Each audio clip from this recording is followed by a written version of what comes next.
तो आज हम लोग पढ़ने वाले हैं क्लास 10 का पॉलिटिकल साइंस का चैप्टर 2 संघवाद। तो इससे पहले हम लोग संघवाद क्या है यह पढ़ चुके हैं, इसके इंट्रोडक्शंस को क्लियर कर चुके हैं। अब इसमें हम लोग पढ़ने वाले हैं भारत में संघीय व्यवस्था किस प्रकार की हमें देखने को मिलती है। सबसे पहले हम लोग फिर से पीछे की ओर देखते हैं, रिकॉल करेंगे तो हमें यह देखने को मिलेगा कि बेल्जियम और श्रीलंका जैसे छोटे देशों में भी काफ़ी विविधताएं देखने को मिलती हैं और इन विविधताओं में हमें यह देखने को मिला कि बेल्जियम ने अच्छे से सत्ता में साझेदारी किया, जिसके कारण उनके यहाँ आंतरिक जो आपको हलचल जो देखने को मिल रही थी श्रीलंका की तरह, वैसी स्थिति पैदा नहीं हुई। लेकिन वहीं श्रीलंका की बात करें तो श्रीलंका में बहुसंख्यकों का राज होने के कारण वहाँ पर आपको काफ़ी ऐसी आंतरिक गतिविधियाँ देखने को मिली, जिसके कारण पूरे देश में उसका असर आपको देखने को मिलता है। सोचिए कि वहीं भारत जैसे विशाल मुल्क में यहाँ कितना ज़्यादा मुश्किल होगा, क्योंकि यहाँ पर आपको देखने को मिलती है काफ़ी अलग अलग प्रकार की भाषाएं बोली जाती है, काफ़ी अलग अलग धर्म के लोग होते हैं, अलग अलग क्षेत्रों पर लोग निवास करते हैं। तो हमारे देश में सत्ता की साझेदारी की क्या व्यवस्था है, इसे हम लोग जानते हैं। तो संविधान से शुरुआत करते हैं। भारत से पाकिस्तान के बाद आज़ादी मिली, पाकिस्तान के विभाजन के बाद आज़ादी मिली। अनेक स्वतंत्र राजवाड़े भारत में विलीन हो गए। मतलब जब भारत और पाकिस्तान का विभाजन हुआ तो भारत की तो आज़ादी हो गई। अब इसमें में आपको देखने को मिलता है कई ऐसे राजा महाराजा जिसके शासन में आपको देखने को मिलता है, कई ऐसे स्थान हैं जैसे राजस्थान, हैदराबाद, यह सभी राजवाड़ों के हाथ में था। तो यह भी भारत में आकर के ही मिल जाते हैं, भारत देश में ही मिल जाते हैं। और भारतीय संविधान ने भारत को राज्यों को संघ घोषित किया। इसका अर्थ है भारतीय जो संविधान है उसके अंतर्गत जो राज्य हैं, सभी राज्य को एकत्र करने के बाद भारत को संघ घोषित किया गया। इसमें संघ शब्द नहीं आया, पर भारतीय संघ का गठन संघीय शासन व्यवस्था के सिद्धांत पर हुआ है। अर्थात यह है कि संघ शब्द तो नहीं आया, लेकिन भारतीय संघ का जो गठन है वो संघीय व्यवस्था के द्वारा ही लाया गया है। आइए हम अपने ऊपर संघीय व्यवस्था की जिन 7 विशेषताओं का जिक्र किया गया उन्हें फिर से देख लेते हैं। हम यह देख सकते हैं कि सभी भारतीय संविधान के विभिन्न प्रावधानों पर लागू होती है। संविधान ने मौलिक रूप से 2 स्तरीय शासन व्यवस्था का प्रावधान किया है। अब यह 2 स्तरीय किस प्रकार से, पहला तो हमें संघ सरकार देखने को मिलता है, जिन्हें हम लोग आमतौर पर केंद्र सरकार ही कहते हैं, और दूसरा है राज्य सरकार। संघीय व्यवस्था के अंतर्गत हमें कम से कम 2 ऐसे संघ आपको देखने को मिलते हैं, जिसमें कि संघीय व्यवस्था में सबसे पहला तो जो है वो केंद्र सरकार आता है, जो पूरे के पूरे संघ का प्रतिनिधित्व करता है, अर्थात पूरे देश का प्रतिनिधित्व करता है। और वहीं राज्य सरकार राज्यों के लिए व्यवस्थित होता है। अब संघीय सरकार में आपको भारत के अंतर्गत 3 व्यवस्थाएं देखने को मिलती हैं। पहला तो है केंद्र सरकार, दूसरा राज्य सरकार, और तीसरा आपको पंचायतें जो कि ग्रामीण क्षेत्र में, और नगर पालिका जो कि आपको शहरी क्षेत्र में देखने को मिलता है।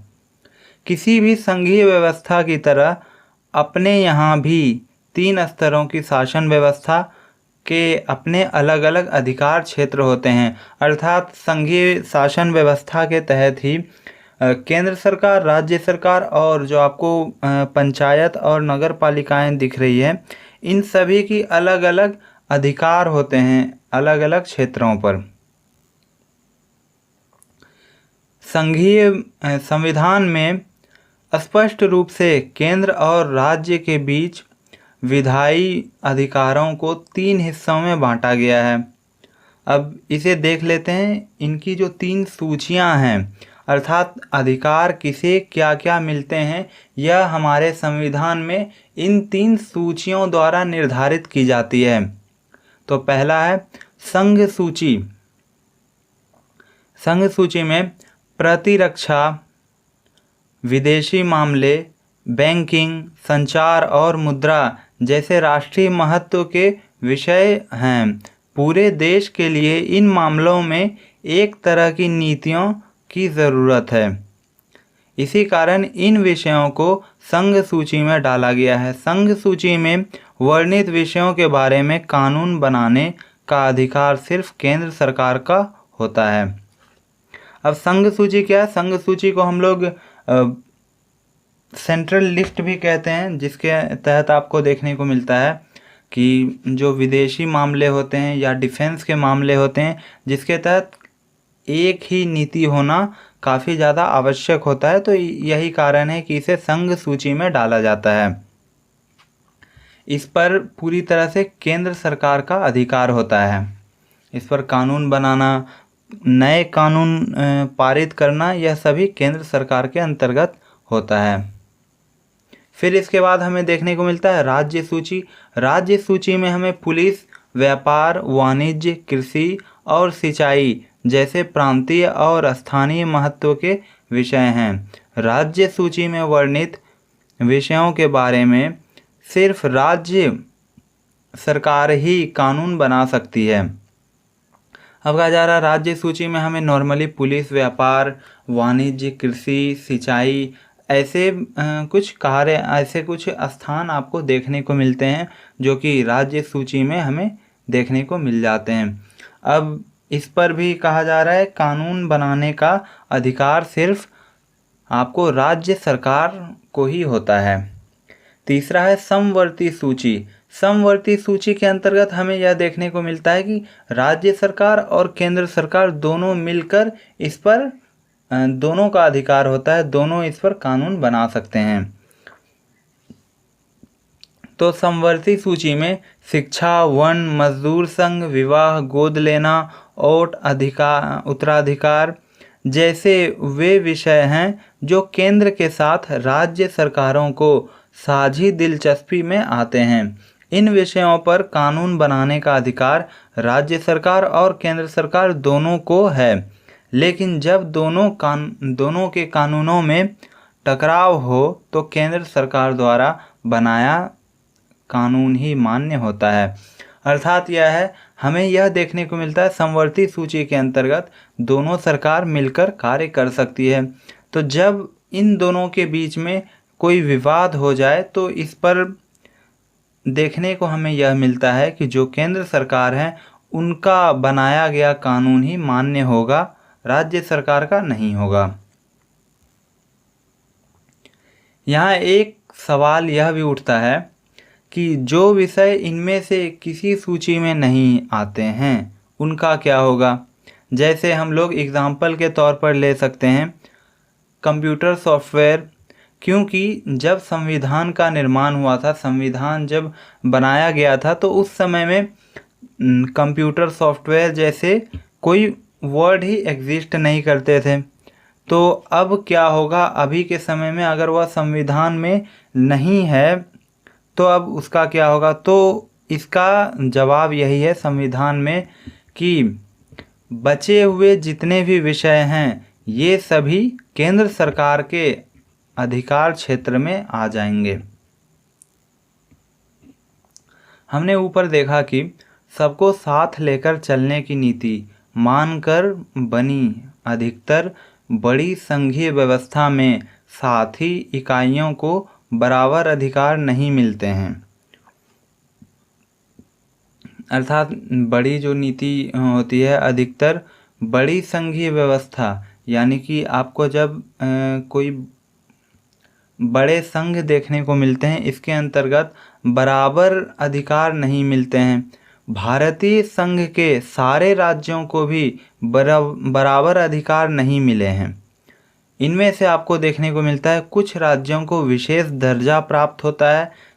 जैसे हम लोग बात करें असम, नागालैंड, अरुणाचल प्रदेश, मिजोरम अपने विशिष्ट सामाजिक तथा ऐतिहासिक परिस्थितियों के कारण भारत के संविधान के कुछ प्रावधानों के तहत विशेष शक्तियों का लाभ उठाते हैं।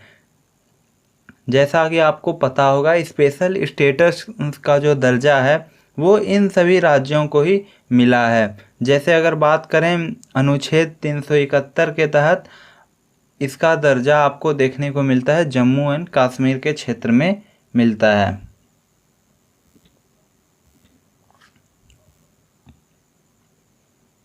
अब ये विशेष शक्तियाँ स्वदेशी लोगों, उनकी संस्कृति और सरकारी सेवाओं में अधिमान्य रोजगार के, भूमि अधिकारों के संरक्षण के संबंधों में स्पष्ट रूप से उपयोगी होते हैं। मतलब कहने का अर्थ यह है कि यह जो शक्तियाँ दी गई है स्वदेशी लोगों और उनकी संस्कृति तथा जो सरकारी सेवाएं में कार्यरत हैं और उनके जो भूमि अधिकार हैं उनको बचाने में काफ़ी ज़्यादा उपयोगी होता है। भारतीय संघ की कई इकाइयों को बहुत ही कम अधिकार है। अब कहा जा रहा है कुछ ऐसे भी क्षेत्र हैं जिसे कि कुछ ऐसे भी राज्य हैं, राज्य कह सकते हैं या क्षेत्र हैं जिसे कि बहुत ही कम अधिकार प्राप्त हैं। ये वैसे छोटे इलाके हैं जो अपने आकार के चलते स्वतंत्र प्रांत नहीं बन सकते, अर्थात ये अब स्वतंत्र प्रांत नहीं बन सकते हैं। ऐसे कुछ इलाके हैं, इन्हें किसी मौजूदा प्रांत में विलीन करना भी संभव नहीं है। मतलब इसे किसी और राज्य में मिलाना भी संभव नहीं है। चंडीगढ़ या लक्षद्वीप अथवा देश की राजधानी दिल्ली जैसे इलाके इसी कोटि में आते हैं और इन्हें केंद्र शासित प्रदेश कहा जाता है। तो कहा जा रहा है चंडीगढ़, लक्षद्वीप, ये सब जो क्षेत्र आपको देखने को मिलते हैं, देश की जो राजधानी के तहत दिल्ली आपको देखने को मिलता है, ये सभी इन्हीं क्षेत्रों में आते हैं जिसके तहत इन्हें केंद्र शासित प्रदेश कहा जाता है।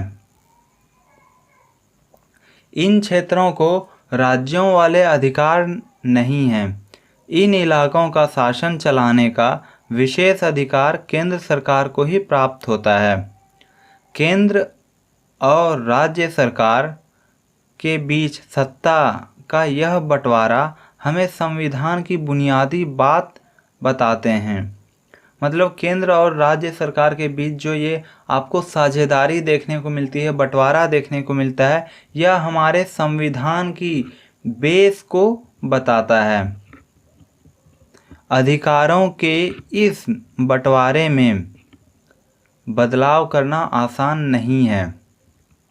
अकेले संसद इस व्यवस्था में बदलाव नहीं कर सकती है। अर्थात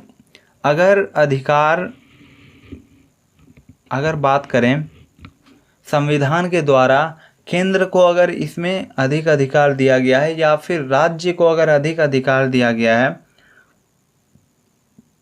तो इसमें बदलाव करना भी आसान नहीं है, क्योंकि इसमें कहा जाता है अकेले संसद ही इस व्यवस्था में बदलाव नहीं कर सकती है। ऐसे किसी भी बदलाव को पहले संसद के दोनों सदन में 2/3 बहुमत से मंजूर किया जाना आवश्यक होता है और फिर इसके पश्चात फिर कम से कम आधे राज्यों की विधानसभाओं में उसे मंजूर करवाना होता है, तभी इन सभी प्रावधानों में बदलाव किए जा सकते हैं।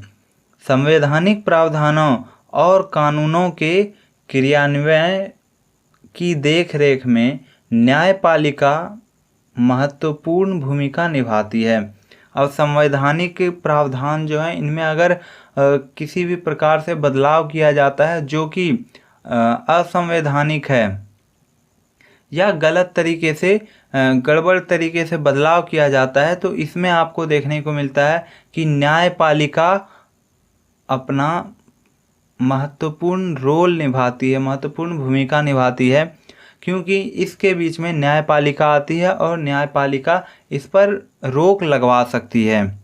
शक्तियों के बंटवारे के संबंध में कोई विवाद होने की हालत में फैसला उच्च न्यायालय और सर्वोच्च न्यायालय में ही होता है।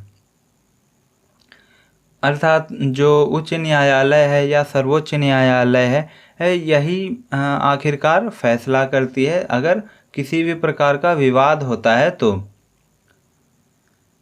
हम न्यायालय को यहाँ पर इन सब के पेरेंट्स के तौर पर कह सकते हैं। सरकार चलाने और अपनी जिम्मेदारियों का निर्वाह करने के लिए जरूरी राजस्व की उगाही के संबंध में केंद्र और राज्य सरकारों को कर लगाने और संसाधन जमा करने के अधिकार होते हैं। अब संघीय व्यवस्था के लिए संवैधानिक प्रावधान जरूरी हैं लेकिन पर्याप्त नहीं है।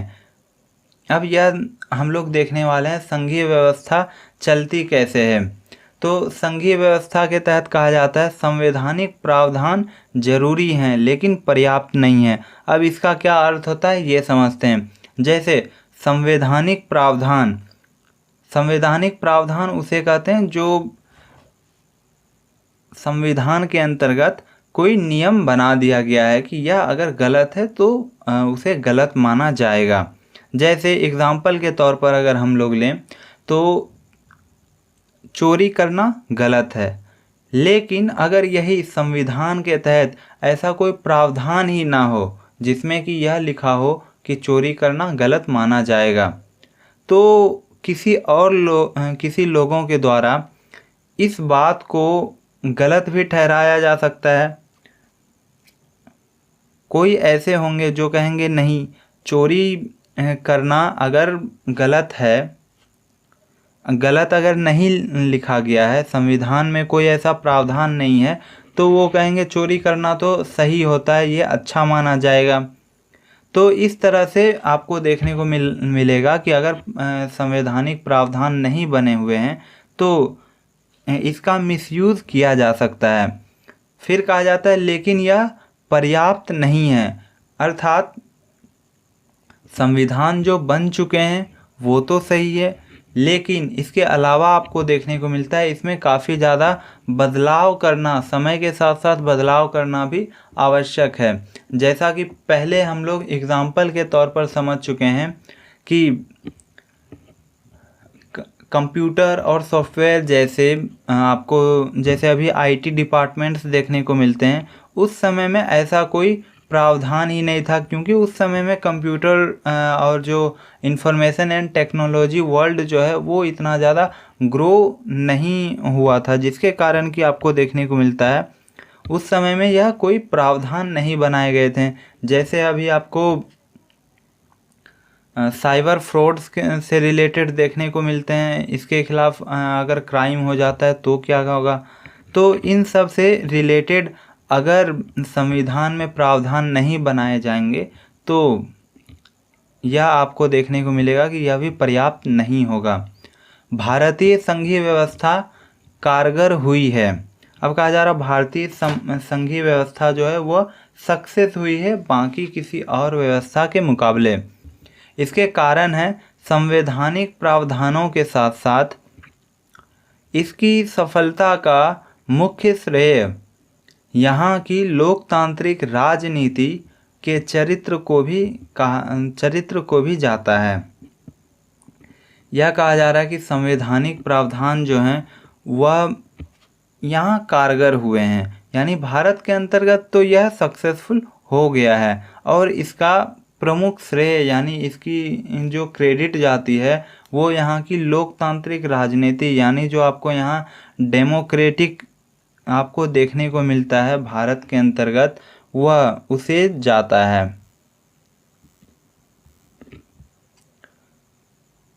अब इसके बाद देखते हैं संघवाद की भावना आपको देखने को मिल रही है। विविधता का आदर रूप में संग साथ रहने की इच्छा, ये साथ नहीं है, साथ रहने की। इसका मतलब है कि पहले तो संघवाद की भावना मतलब जो फेडरलिज्म है उसे अपनाया गया है भारत के अंतर्गत, और उसके अलावा कहा जाता है विविधता का आदर किया गया, यानी जो भारत में आपको डाइवर्सिटी देखने को मिलती है उसे अपनाया गया। साथ ही उसे कहा जाता है रूप में संग साथ रहने की इच्छा होना, मतलब सभी लोगों के साथ में होने की जो इच्छा है, यह सब हमारे देश के साझा आदर्श के स्थापित होने से सुनिश्चित होता है।